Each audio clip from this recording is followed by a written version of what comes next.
This is WPSL Port St. Lucie, the talk of the Treasure Coast.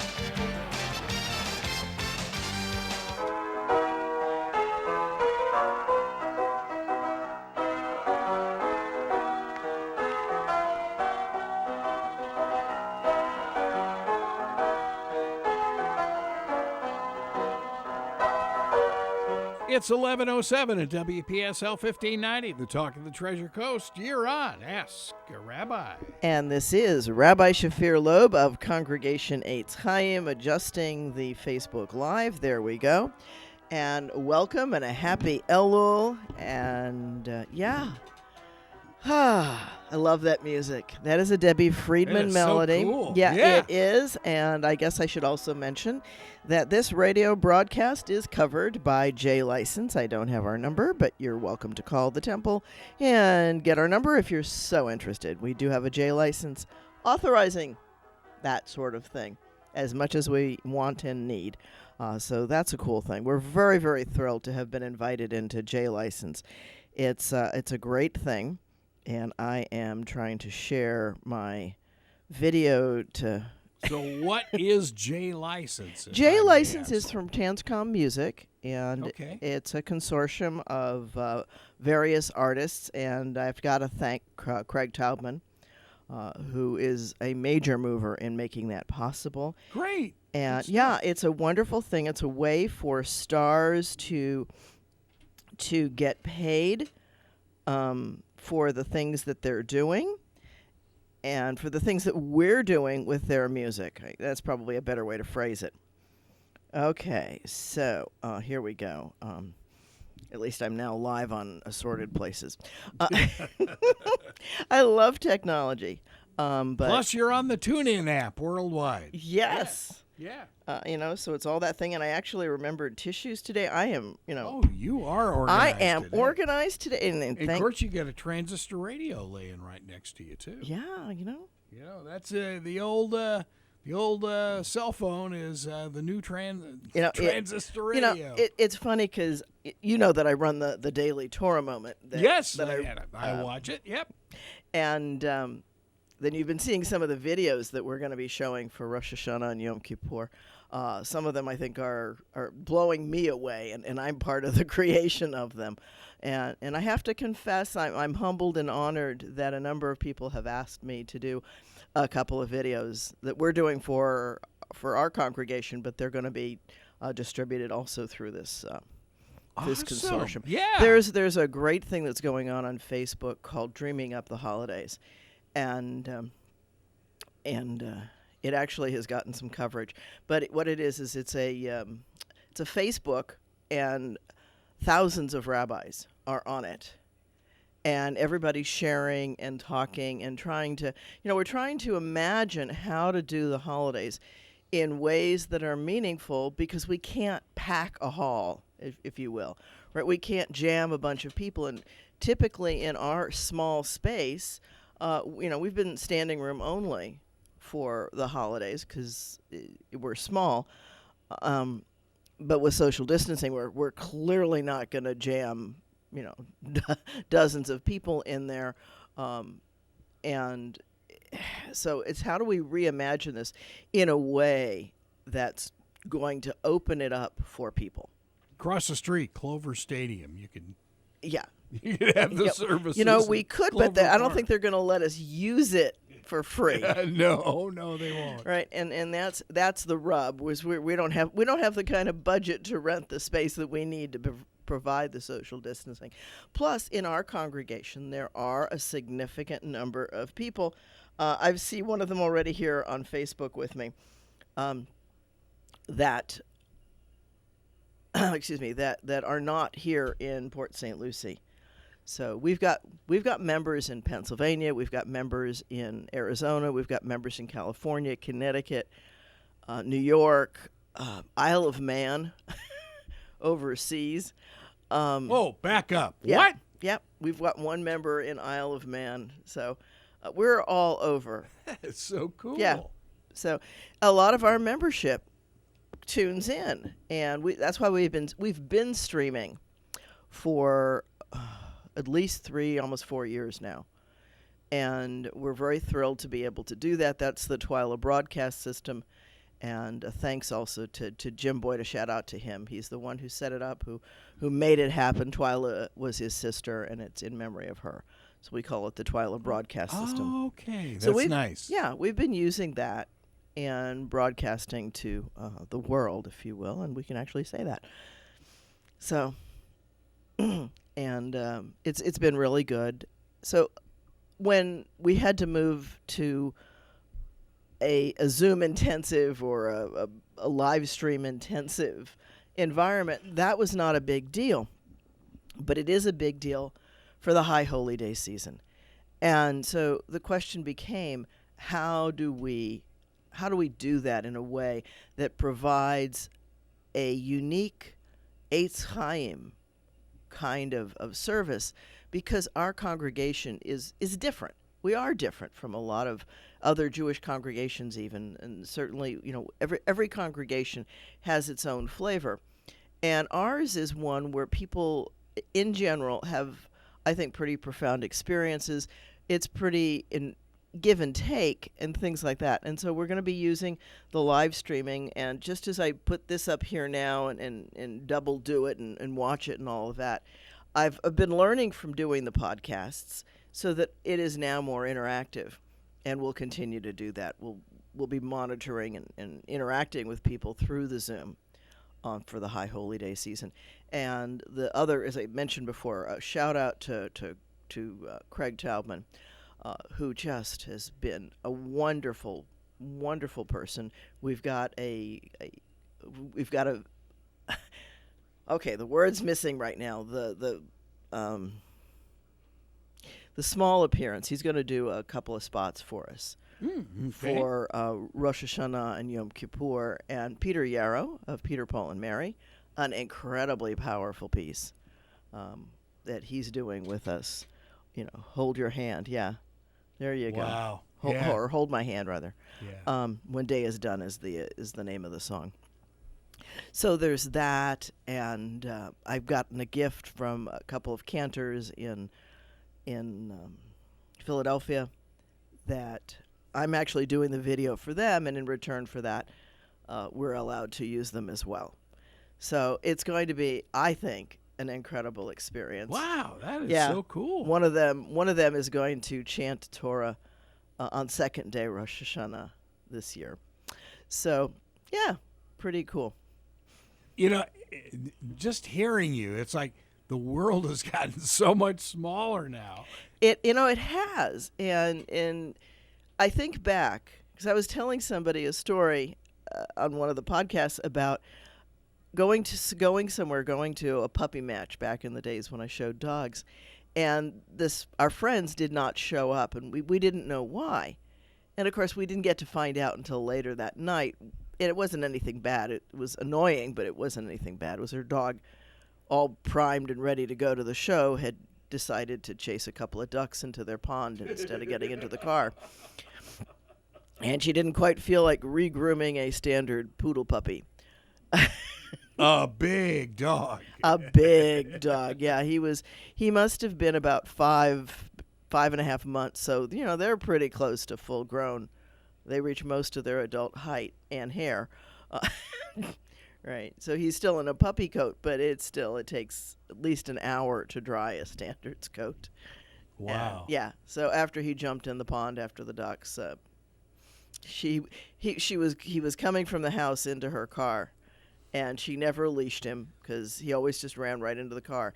And this particular day, Murphy's Law, 2 ducks flew into the pond in her front yard, and the dog was immediately after them because poodles are bird dogs. Wet dog alert. Yeah, wet dog alert. So she never made it to the match. But what I was thinking about with that, right, is today we would text or phone, and we would know what had happened. In fact, she would have posted this picture of the sopping wet dog. Yeah, and we all would have had a great chuckle and shared in that experience. And so that, to me, is the big part of what the advances in technology are about. It's about how we can share these good and bad events in our lives. When I left the house right now, we've got a kitten that we adopted from. I've seen you post. Yeah, that. I posted some pictures of her. And as I left the house, she was entwined in one of the curtains playing in it. And Bill was pondering how to get a video of said event. So it's those kinds of things. With the curtain still hanging up? Or they can support her weight. Credit to the rod that the curtains are on. It's actually the shears, and they're toast. They're gone. They were gone before her. The cat before her toasted those. She just finished the job. she's finishing the job. And he's like, I don't really want to show how bad the curtain looks. And I'm like, it's, what do you expect? It's got kitten claws in it.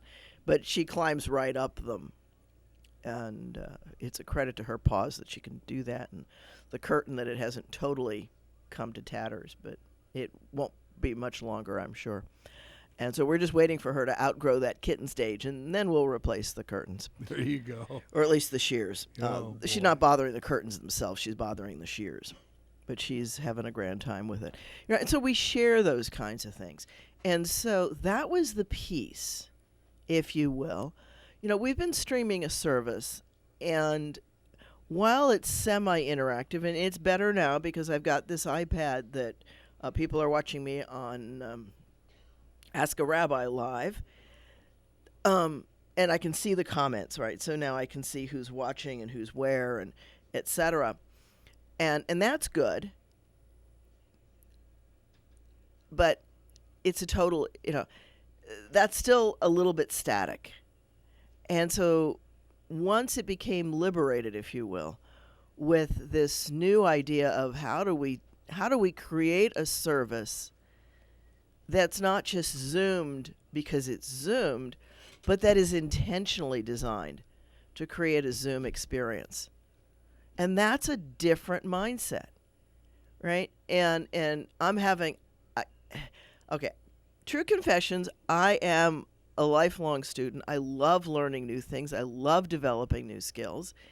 And it clears out the cobwebs. It fills the juices. It's important for me. And somebody once asked me, where do you get that thirst? And it's like, I didn't find it. I've always had it. It's part of me. And so I had done some work at that station that neither you nor I can think of the call letters in Tucson. And I still can't. And I keep thinking, when I'm not here, I forget to look it up because I've got the PSA that I made for them. But through them, I actually took a producer's course, a production course. And we learned to edit, and we learned to animate, and we learned to do all kinds of things on a very, very wonderful, powerful commercial editor. And those things have great capacity. So here's a shout out to Camtasia. That's the software that I'm using.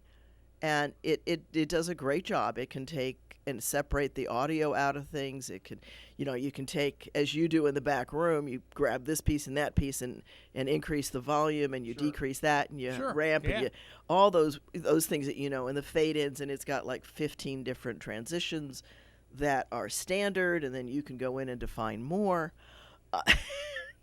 Well, that's the one thing that this pandemic has done is like literally open the door to this whole Zoom technology, and even the fact that Zoom has effects a la chroma key that you could be anywhere in the world from your living room is mind-boggling. Yeah. I mean, it really, this is the silver lining in the pandemic. Yes, I agree. Okay. And it is that people have learned they don't have to go and travel 6 hours for a 1 hour meeting. Right? They can Zoom. And that, I think, is going to be the blessing for our environment. Yeah, the only thing I know Stuart Address has mentioned on the legal side is as a lawyer and a litigator staring at somebody in a courtroom, it's 3D.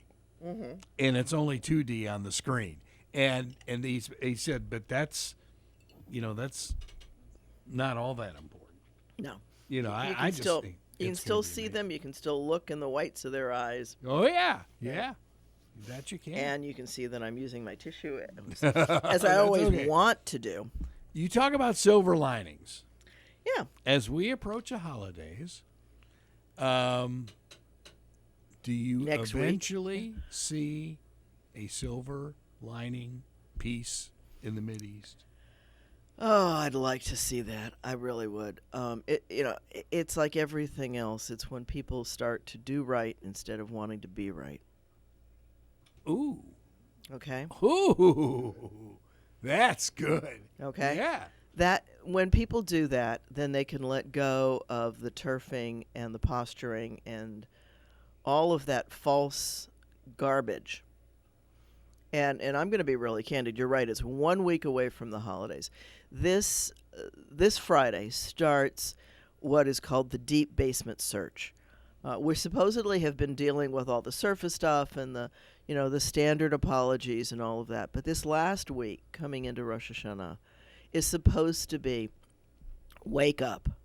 Really get into your own sub-basement. Find the nooks and the crannies, the places that you haven't even wanted to look yourself because it's so dark and dank.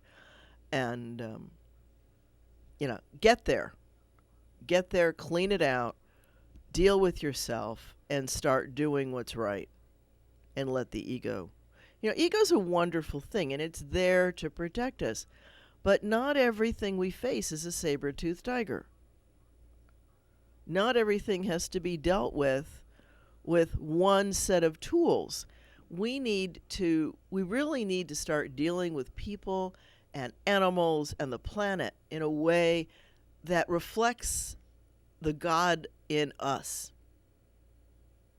Okay. There's a line in one of the videos that we have that says all religions are good when, and here's there's always a quantifier, when you see the reflection of God in every face you behold.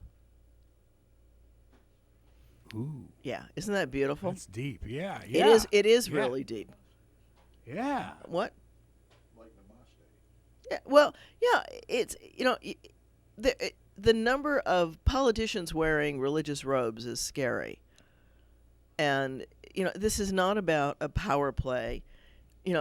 Is it a wonderful feeling when the congregation really starts to get into a prayerful place, to be in the midst of that and to be the rabbi for it? Yes, it is. But it's also a wonderful feeling when I'm in the congregation and it happens.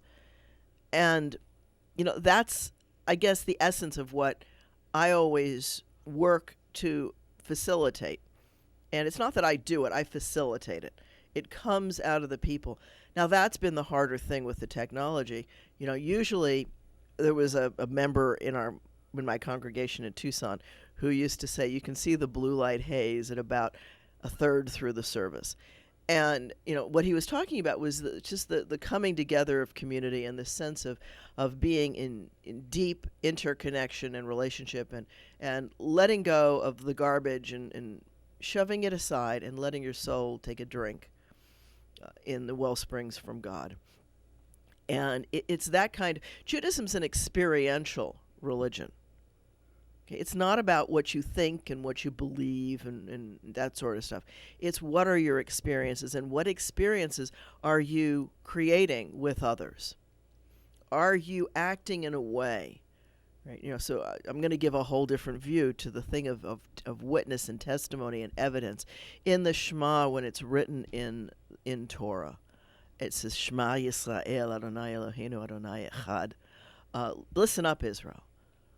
Adonai is God, and Adonai is one, right? It's one universe, one God, one creator, one for all of us. And when you get that, then you behave toward people in a way that reflects it. And in Torah, that Shema is written with a large Ayin and a large Daled. And you put those two letters together, Ayin Daled, and it means witness, testimony, evidence. And so it's not about trying to hammer somebody to force them to believe what you want to believe, but it's about inviting people to want to explore a God relationship, because when you're in that relationship, then you treat people beautifully. You have peace of mind, you have happiness, you have joy, you have all of those things that are not fear, that are not anger, that are not negative, that are constructive, and you want to make the world a better place. Judaism teaches that the world is fractured. The world is broken because in the act of creation, the world was not ready for the power of God. And so it fractured. And you'll hear a little bit more about that on Yom Kippur. We actually talk about that part of the creation, which you might think of as the Big Bang, but of course it wasn't a bang because you have to have an ear to hear the, never mind. Yeah. So it's the big, All it's the big, Yep. but it's the creation of, and things shatter in that explosion, if you will, right? That bursting forth. And that is part of the deal, if you will, that we make with God, that we're here to elevate the God sparks, to free them from the things that are encumbering them so that everybody can be their best them. And that doesn't mean I get everything. It means I empower others. And, to the extent that I've failed to do that this year, that's the repentance. That's the repentance between me and people that I need to do before I can say to God, I didn't live up to that ideal perfectly. I'm perfectly human. And, God never turns from us. We turn away from God. Our fear of what that divine goodness is, that divine power, if we recognize the tarnishes in our own beings, we become afraid. And Judaism says there's no reason for that. God is a parent. God is sovereign. God is parent. And, your parents love you no matter what. Now, I realize that some parents are very dysfunctional, and and every parent, I always get groans from the parents in the community. But as I point out, every parent damages their child, and they do it not intending to. No parent gets up and says, "Oh, I think I'm going to really mess up my kid today." It just happens along the way, for a variety of reasons. So true, sure. Yeah, and so there's repairs that need to happen in the parent-child relationship that just have to happen, and parents need to do the same thing. They need to do what's right rather than worry about having the facade of being parent. And the kid needs to do the same. Right? One of the more powerful moments when I was in chaplaincy training, and I was talking, it was about this time of year, it was late summer, and I was talking about the upcoming holidays, and I was talking about how, I'm letting go of this argument with this person, and da-da-da-da-da-da-da, and one of my Jewish colleagues, there was only one other Jewish person in the session, because that's what chaplains do. We tear each other apart like crazy, so that we can be more real and more candid with patients. And anyway, she looked at me and she said, "And what did he say when you apologized?" And I was like, "Apologize for what? I didn't do anything." And she just looked at me, and she was right. It doesn't matter if you know what you did or not. There's always something that you've contributed to, right? And so, you have to mean this apology. But I apologize, and I'll do this publicly on the radio to anyone that I've damaged in any way, by not knowing that I was damaging, whatever part I contributed to the damage. Now, let's also be real and recognize that people see the world as they are, right? And so they might perceive that you did something and you really didn't contribute to that, but to the extent that you weren't able to allay it, and you might have been able to.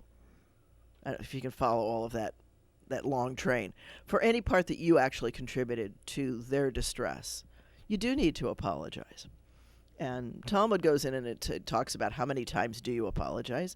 And it says 3 times, because after that it becomes a burden to the person you're apologizing to, and they're dealing with their stuff. And so you're forcing them before they're ready to deal with their stuff. So sometimes you just have to let go. It makes perfect sense. You know, we have got to find ways to be better with each other, to each other. So that's a very long answer to your question of, is there going to be peace in the Middle East? You know, we have a saying in Judaism, Alavai, by God's will. May that be what God wants. Ken yehi ratzon, right? May that be God's will. So I'm hoping that people are starting to get a little smarter. It's interesting that I'm hearing more joint ventures among the countries in the Middle East, including Israel. And certainly Israel has things to offer that other countries want and need. And they have things that Israel wants and needs. And when we can share our wants and our needs, then we can come together. It almost seems like what all went down this past week with the other Arab nations actually going along with the UAE. The Palestinians almost seem like they're on an island now. Yeah. Now, the PLO is its own animal. Well, there's a number of groups.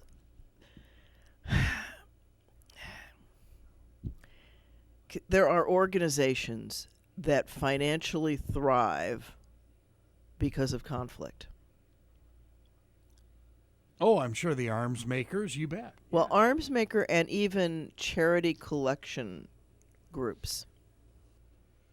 Okay, they do better when there's a conflict. I remember the late disc jockey Casey Kasem. He was big in Palestinian charities. Yeah. So, yeah. And, how and where does some of that get funneled? It's you gotta follow the dollars. Follow the money. Yeah. And, it's the potash works at the base of the Dead Sea didn't miss one day of work since they started, even though there's been conflicts in the area. The dollar is powerful. The dollar is the power behind the scenes in so many ways. So, yeah, let's hope the arms makers find a better way to be profitable than making arms, but that's a dream. That's a dream. It should be a dream for all of us. Yeah, it should be. Right? It's not just about it. And you're talking to somebody, right, who's an honorably discharged captain. I've served. I consider it a responsibility to have served in our military. I was fit to do it. I was able to do it. It certainly helped shape me into who I am. I think America needs a strong military. I think Israel needs a strong military. I think a lot of places need a peace-loving, strong military.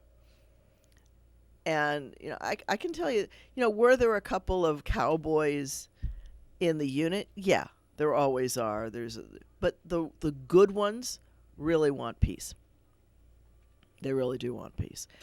And it's the rogues that create the challenge.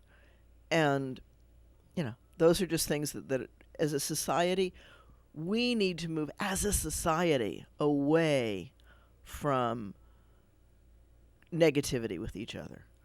Right? So here's the kinds of questions that I would offer that we pose. Are you better off than you were a year ago when you were facing this holiday? Have you made advances in yourself, or is there a rudder adjustment that you need to make? As a country, are we better off than we were a year ago? Are we better off than, we're coming up to an election. Are you better off than we were 4 years ago? Yeah. And that should be the guiding question that helps you decide where your action goes. Wouldn't the pandemic have thrown a monkey wrench into all that, though? The pandemic certainly is a wrench, but to not consider, we were talking about a pandemic when I lived in Tucson. All right? We were talking about how do you respond to a pandemic. And there were certain things that we talked about then. We talked about how do you socially distance. And I'm talking, 2010-ish, because I moved here in 2012. So this is not the idea of a pandemic coming is not new. We had the year of Woodstock. There was a pandemic. There are other pandemics. We all know how social distance worked there. Yeah. What we didn't do is track how many cases, right, of the flu came out of that. I'm not even talking the flu. I understand. Even Torah talks about sexually transmitted diseases. Right, most of the plagues are sexually transmitted diseases. You can figure that out because they're looking at who had intimate contact with whom. So you can kind of tell it. AIDS is another one, right? Sharon is putting out AIDS, HIV, yeah. AIDS. This is not the first pandemic, and unfortunately, it won't be the last. It might be the first one that certain people have become aware of, and it might frighten certain people in unique ways, but it's not the first time. We archaeologists know of many mass graves that occur from pandemics. It's not new. The Black Plague took out, half of London or something? I mean, it was significant. In that case, you really did know somebody who died. I know Dr. Shipe has talked about how the Chinese have dealt with plagues for thousands of years. Well, yeah, first of all, they live in dense population groups. Yes. And dense population groups spread, look at Florida. The dense population areas are the ones in general that are the higher percentages infected.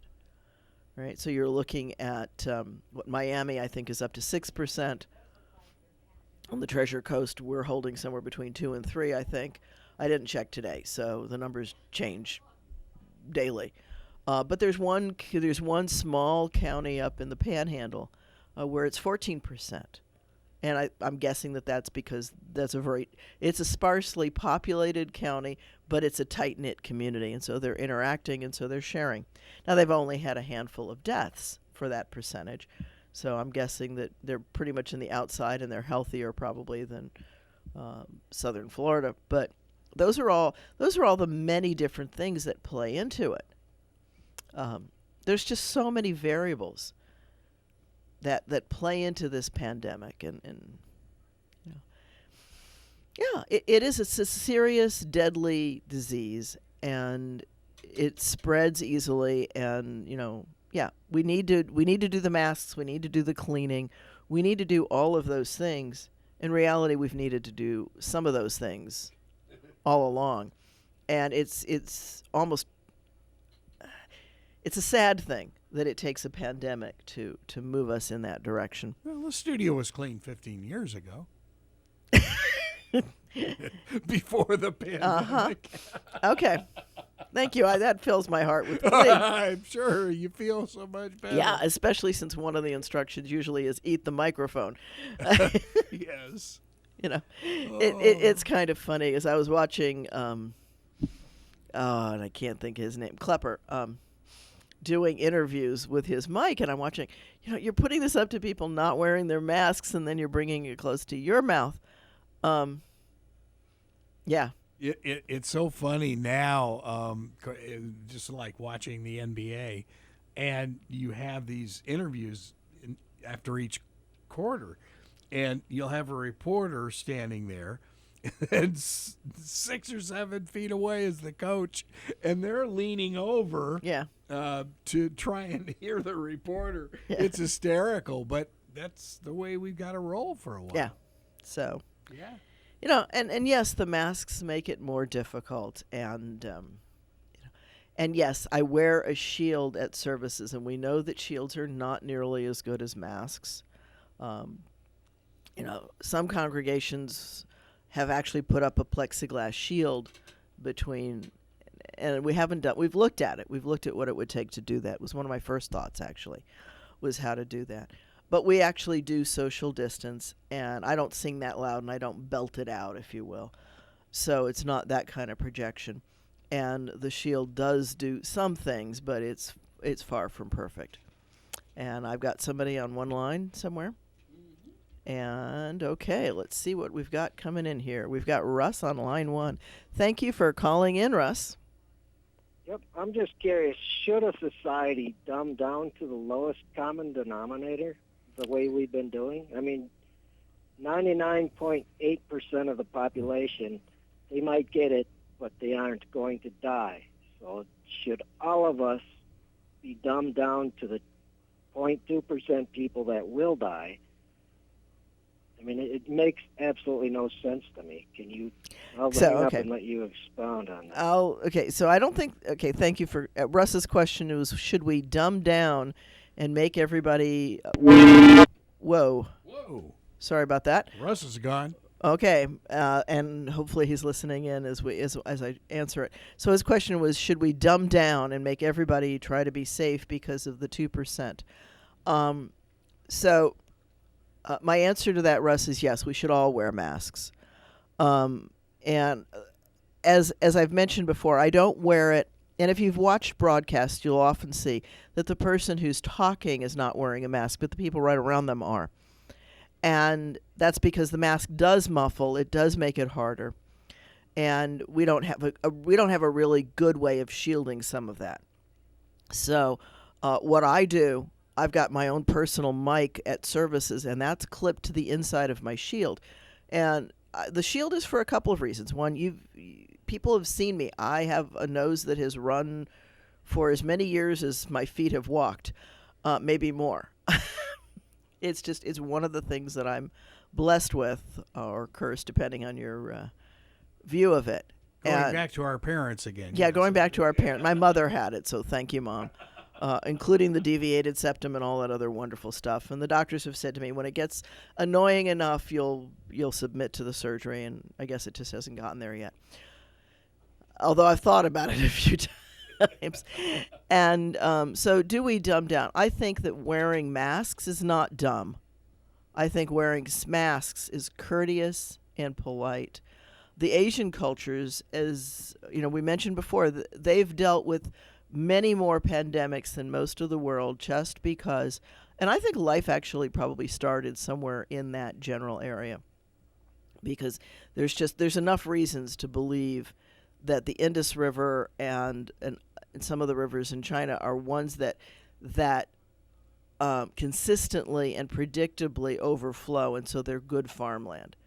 And so regardless of where the garden was or where life really started, however you want to understand that allegory, I think that it's somewhere in that area. And if you look at you can see Asian kind of features on some of the indigenous peoples around the world. So people have traveled. People have always migrated up and down land bridges. And the Asian cultures wear masks in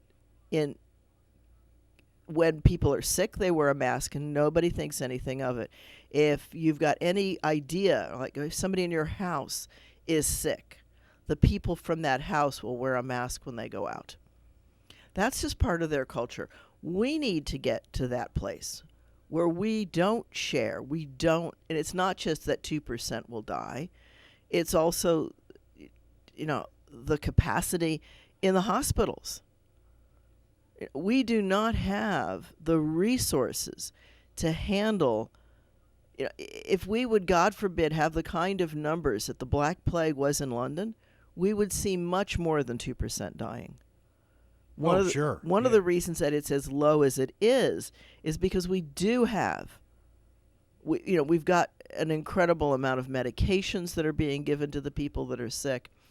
We've got all kinds of medical care, but that's not an infinitely available resource. And for people to think, I'll get a couple of sniffles. No, you'll get sick, and you'll need medicine, and you'll need care for a period of time, even if you recover. Well, some people have it mild, yes. But I know people who've contracted it, who've been in the hospital, have not had the overly severe, but they still went into the hospital for, 5, 6, 7 days. That's not free, folks. That's not free. Yeah, they were mentioning on the NFL telecast last night 44,000 tests Yeah. in the NFL and 5 positive results out of 44,000. That's good. That's amazing. Well, and it's interesting because, you know, whether whoever it was in the organization that set up the rules and regs basically told the players, no playing around, Yeah. be an adult here. Yeah, you know, and that's really what it is. We know that you're supposed to wash your hands.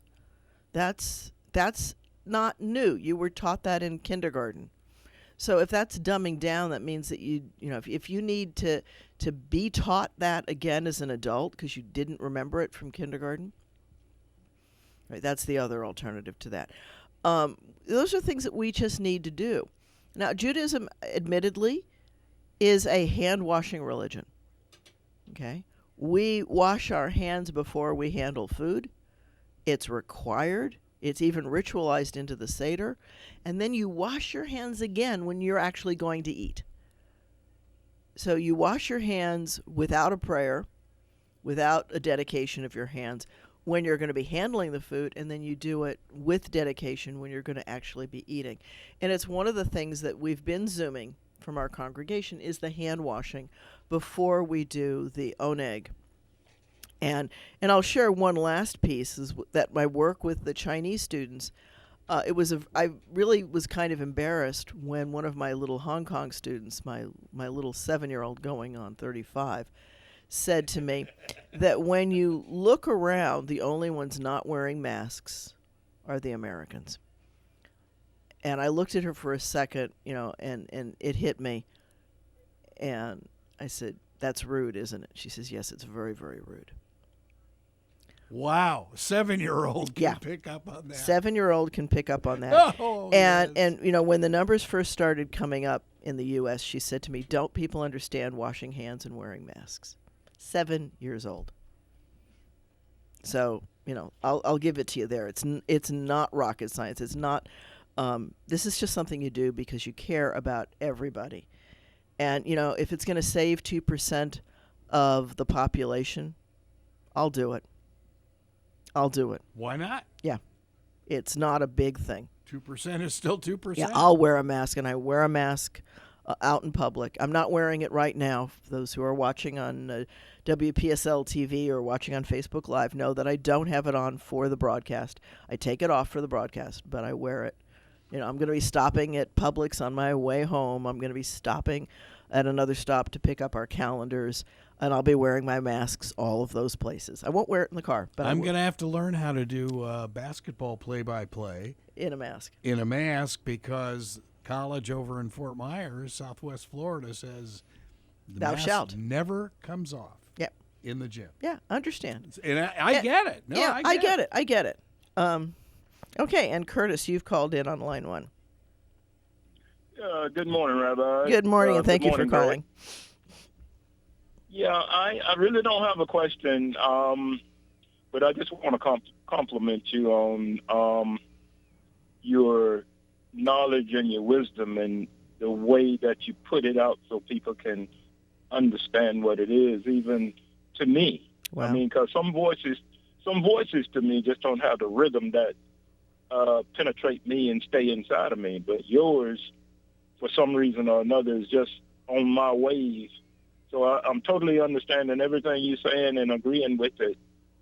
I just wish that for everybody. I just wish that everybody could understand everything you're saying is spot on, Thank you. without malice or anything or without gain. Yeah. Thank you. But just letting people know what it's going to take for us to get through this. Wow. And I appreciate it. I thank you for what you're doing and this show. I didn't know it was on, but I was coming from that same public you're gonna be going to. So I happened across the program this morning. I appreciate y'all over there. Thank you, Curtis. Thank you so much. I'm humbled by what you said.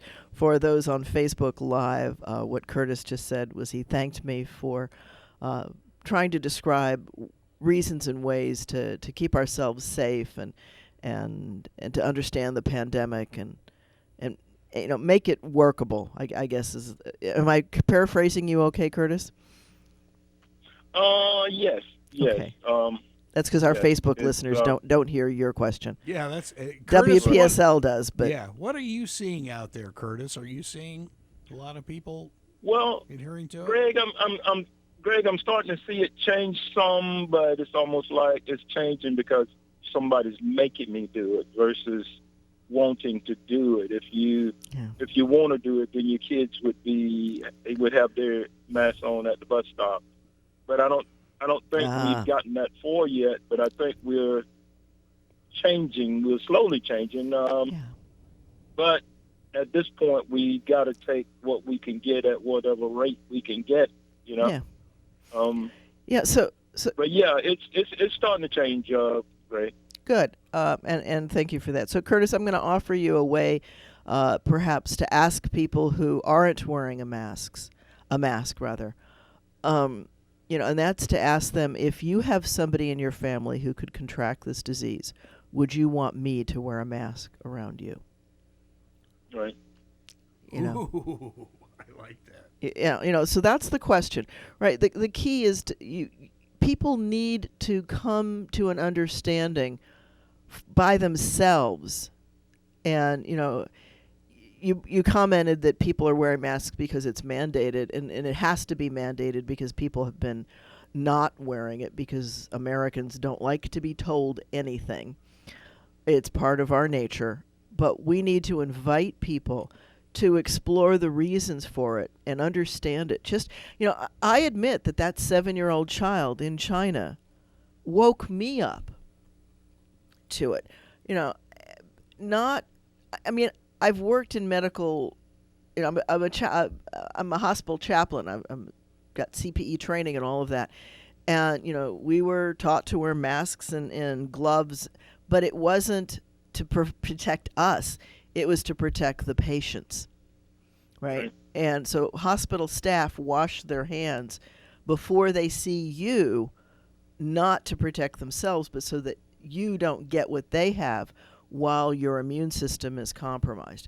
And that's the other piece to the question before, which is we don't know who in our environment has a compromised immune system. We're only starting to learn the things that are really compromising our immune system. It can be it can be using household cleaners. If you're using ammonia and chlorine products, you are compromising your immune system. Right? The average household cleaner person that cleans their house, if they're not using the chemicals and if they're not storing the chemicals outside the house, like in the garage in a lock bin or something, they're actually doing damage to their body equivalent to smoking. So smoking a pack a day. It's not minor. And on that, what you just said with the chlorine and the ammonia, you should be wearing a mask anyway. Yeah. So you get used to it. I go outside and I cut my grass and I trim my hedges. Put on a mask. Yeah. Because the grass flies back up in your nose along with the chemicals out of your grass, and so that it makes you pretty sick. Yeah. Well, that mask is to protect you, but as I said, in the hospital, we wore protective equipment to protect the patients. So I've always known that. I understand. And the big deal with this virus are the people who contract it and don't have symptoms, the people who are carriers, or the people who will be sick in 2 weeks but just don't know it yet. Right? And they're already infectious. We know that about colds. You're most infectious right before the symptoms start. And so if somebody in your house has it, that's why the Japanese and the Chinese wear masks when somebody in their house is sick, because they don't know if they're going to get sick a week from now, but they're already carrying. And so it's a measure of courtesy to other people. It's compassion for them. So thank you very much for your question and your comments, and I'm very humbled by what you said. Thank you, Curtis. Okay, I appreciate you. And Greg, thank you for the show over there, man. Thank you, and please join us every week. We're here at 11:05 on WPSL WSTU. Digital 1590. And that seems like a good time to go ahead and let's do the shofar. The shofar is to be sounded every day in the month of Elul. Elul is the month that precedes Tishrei. And now we'll see if I can do it after talking and my mouth is a little bit dry. Good luck. Yeah. Okay, so here are the 3 different notes. I'll move the mic just a little bit away. Fortunately, its mouth is over here. This will be loud, folks. Tekiah. Shvarim, which means a broken note. Truah. And then a Tekiah Gedola. Here we go.